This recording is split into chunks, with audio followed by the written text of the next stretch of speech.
I've just been to a job where they asked me to come and check for a gas leak, and I couldn't find one. I couldn't find one on their supplies, so we called Transco, and Transco or whatever the service provider are coming to have a look. But I did say to them, why don't you knock on your next door neighbour's property, go and have a word and see if they've had a smell of gas in it. And he said, why is that? You could have a leak in the next door property and it could be blowing into your property. He didn't quite understand, but I told him the logic, and so sure enough he's phoned Transco, but he knocked on the next door neighbour's door and he answered, and as he opened the door he could smell gas instantly. Done exactly that. Transco are going to turn up and they're going to check all of it. So it just goes to show you sometimes approach to dealing with these things. Sometimes it's the obvious. It could be something next door, it could be coming from a boiler flue, could be from all sorts of different things. Turns out the next door neighbour. So I didn't film the actual check because it was dull and boring, but the conclusion of it's quite interesting. I'm going to try and go back there to turn the boiler on because it's an old Potterton Kingfisher, which clearly they would have turned up and said, oh, it must be the boiler, turn the boiler off, when clearly it's got nothing to do with the boiler. There's no leak on it. I turned the boiler pilot off and checked the safety device. It was fine, and then we went from there. No leak. That's the end of it. Anyway, just a heads up.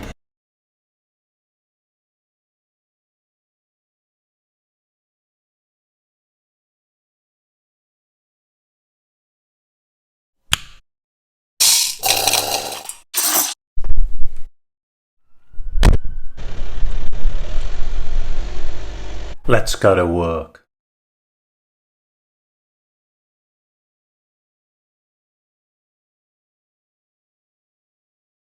Kingfisher. So we've got no heating, no hot water. So we'll turn that on. We've got a little volt stick here. Just put that down there. That's the one coming from the box.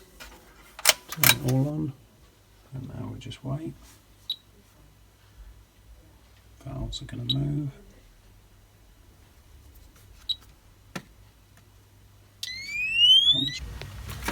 Okay, so the fault, see on there,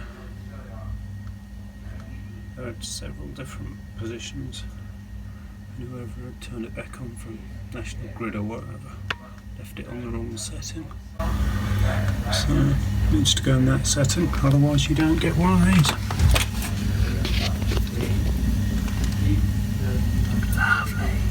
Now that's an old pump.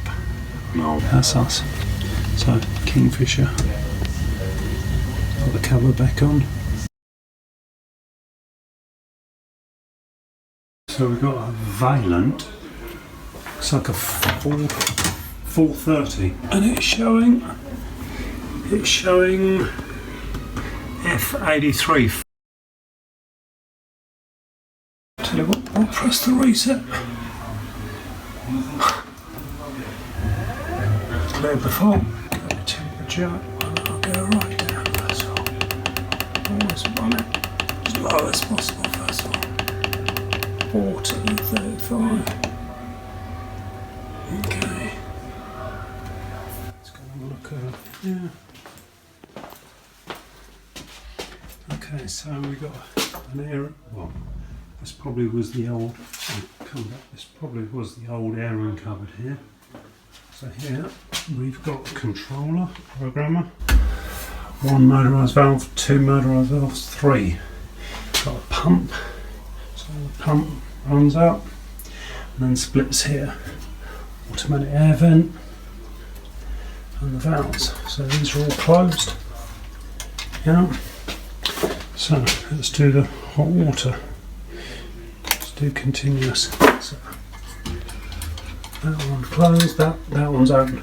So let's mark this one. So we'll put on HW.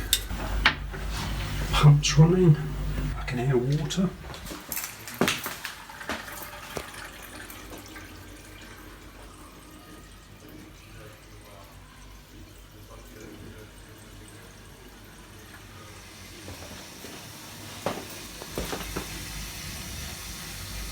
Sounds to me well, there's no water in the system. Turn this off. Okay, so when I closed that off just then, I could hear the bang. So my guess is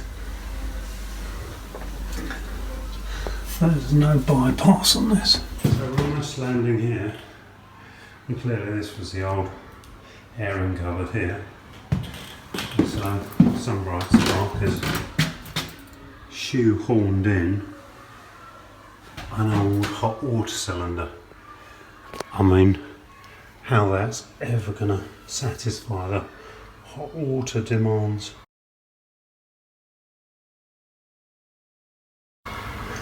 Wow. Anyway, up here we've got an automatic air vent, got an old gate valve, and that's us. This is looking like an open vent system. So go even higher.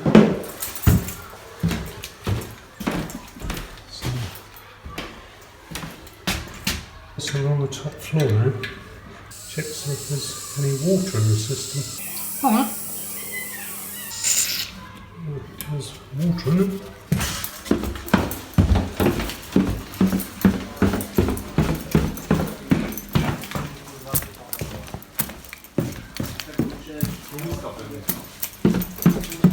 So we're right downstairs in the basement. So what I'm going to do now is I'm going to turn this hot water on. We're going to watch the pump come on. We'll watch this valve open here. The pump's running, so let's turn the speed down. Plus, we'll put that to 40. And we'll okay that. And we'll just see what it does for a bit. Clearly we've got a small flame. We'll go here and we'll ramp that up to 55. Boiler's firing up fine. Let's check.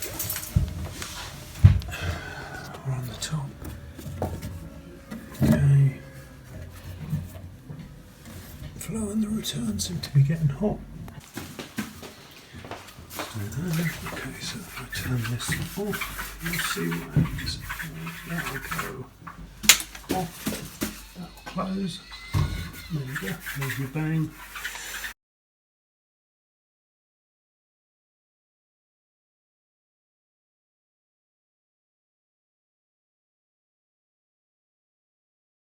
The idea will be that we'll put some knurls on the end here, so we can simply mark that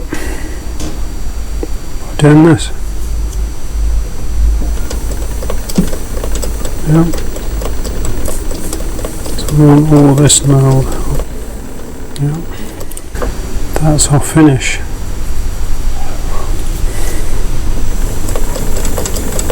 So turn it on. There you go, bottom one's touching. Bit of oil.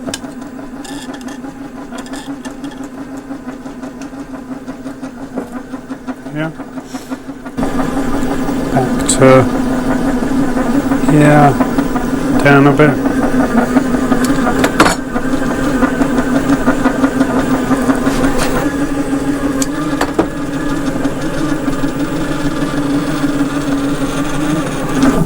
Have a look. No, nowhere near.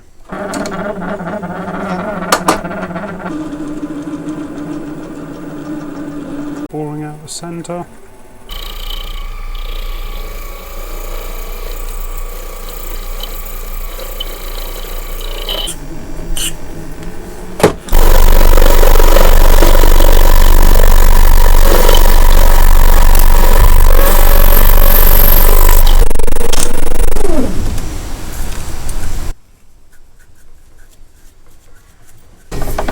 Pop that off.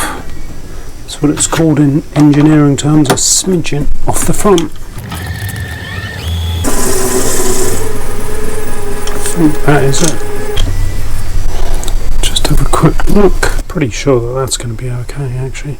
Just take that leading edge off. Chamfer tool. Put that in.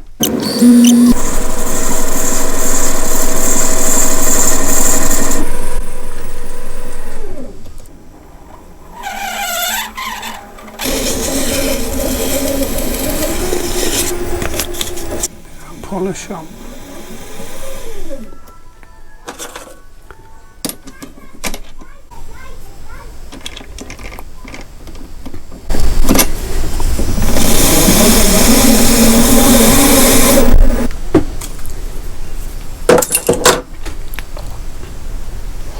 that is our finished piece.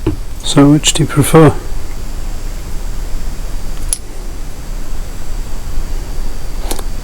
Now we just got to put this in. Yep, she's still making noise. So whatever you do, unless you know what the hell you're doing with one of these, don't go near it.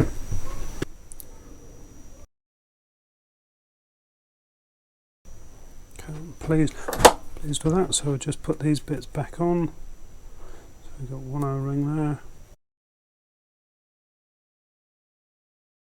Degrease it to get all of our fingerprints, all of our oil, natural oils from the body off it.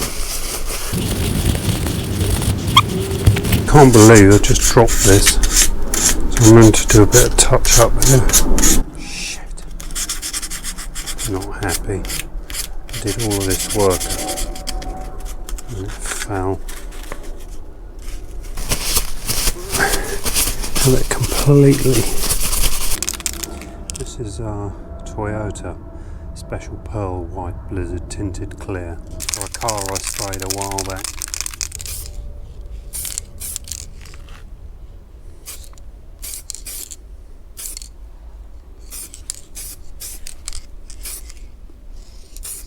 So what we're trying to do is just dust a coat on it. Hopefully that this goes in here as a protective thing, and I'm just stitching this up. Clearly that twists around. I'm trying to do it one-handed. Yeah. Be another stitch line go up there. Bit kind of Recaro racer. The idea is that I'll cut this to size. Probably use that hole there. Still got all the way around the bottom and there to do, so a little bit longer. So these are all of the parts. Polish this lacquer that I use. This has been polished up. This is new, and clearly I polished up these various parts. This is the new part, so this is the new trigger action, and I've routed in there this groove which has to have the backing left in that section there. Knurled there, part that I leather stitched, which you'll see, and that's just a protector to cover it, and it's got bridle stitching all the way around, which is 2 needles. So you take this, which is the adjuster, put the locking grub screw in, tighten that down, and if you don't like the position of this, you can always swivel it around. Top here you've got the trigger mechanism, so this has got a little piezo ignition that pops in there, goes through the back hole, and it must slot onto the back trigger mechanism there. Pop this bit in, which is the black plastic bit, sends the ignition up through there and up through here. Ice cream man's here. I don't know if you can hear that.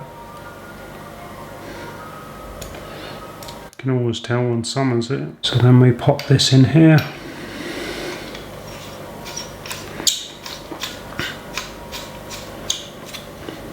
Pop our trigger mechanism. That's kind of the finished product there. The way I've designed it is that this goes on here and it's held into position, so that's pretty tight there. Pull that over there, and then the idea is simply push this through here. Hopefully that locks in there, which it does seem to. Pull that round there, and I need about 3 hands at the moment. Try and do this on camera. You don't realise how difficult things are to film and to actually put back together until you try it yourself. So, and that's clearly a new cap head screw there, and that's our finished article. So in that position there, it doesn't allow you to use the trigger, and then there it allows. So that's the finished article. Tell me what you think in the comments section. Superfly 2, pimped up. So I guess you all want to know if it works, because I do. I haven't even tried it. Just screws up there. Turn the gas on, see if it actually fires up.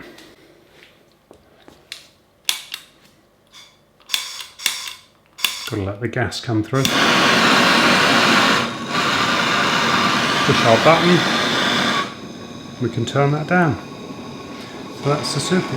How about that? It's got that lovely sound that and it will go right down.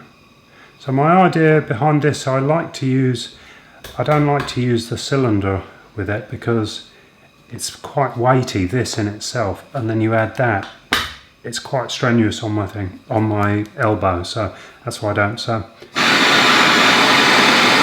I'm pleased with that. Hope you enjoyed that.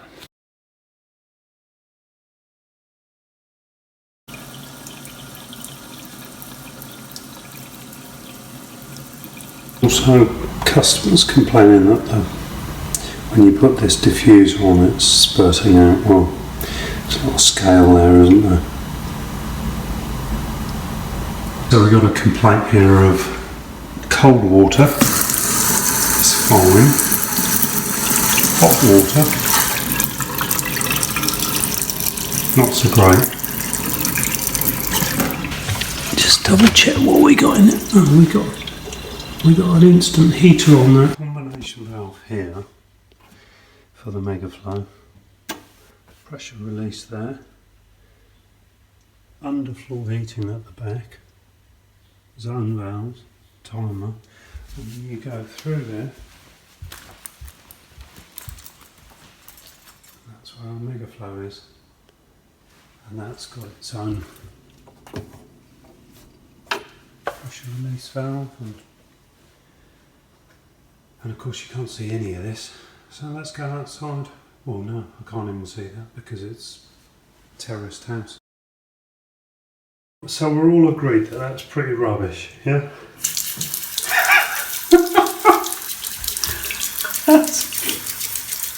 Okay, check this now. This is where these are the smaller set of Nipex, which I have to say, because of the bigger teeth, they seem to be a lot more friendly for me. So in this situation, it's all chrome. We can clamp onto it. There's a bit of muck in there. We'll have a look. We'll run it, see what it does. That's clearly better. And just pop it back in. That's where these. Brilliant. It's still rubbish, but it's a lot better, isn't it?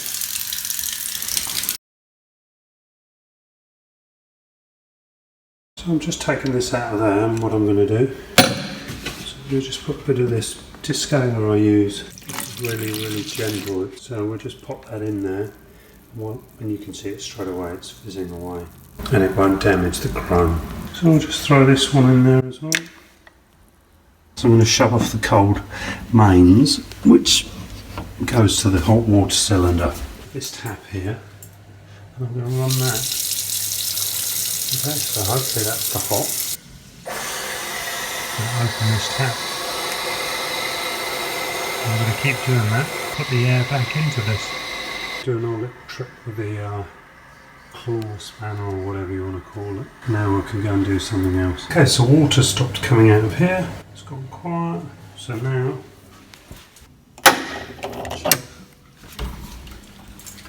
turn this back on.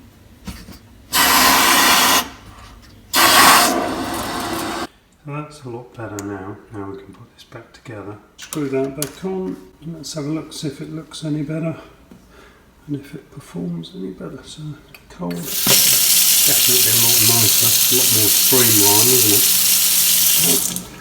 Hot, wow, much nicer. Cold water, hot water, and then boiling water. If I remember right, was 2 taps.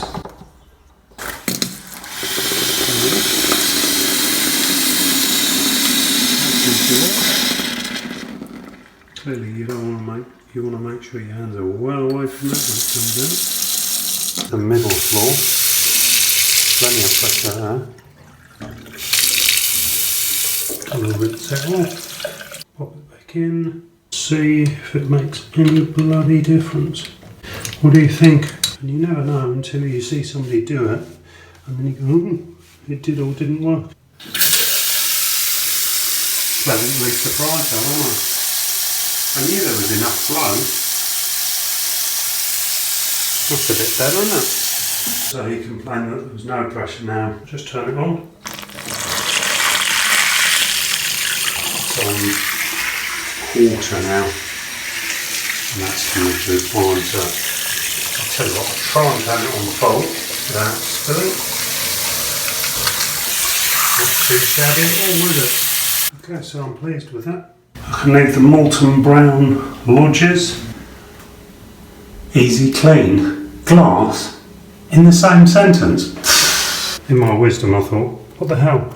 I'll take this out and have a look. And clearly it's got a lot of scale on the outside, so I've given it a little wipe here and there. But the funny thing was that when I turned it over like this, that fell out. Which always makes me laugh. No, it isn't a bug. It's a big lump of... I'll tell you what it is. This is a part of a clinker wall. This shower isn't performing quite to its optimum level still. That's what we're here for, so I'll have a look in here. Fortunately I didn't have a before and after on this because this is it after.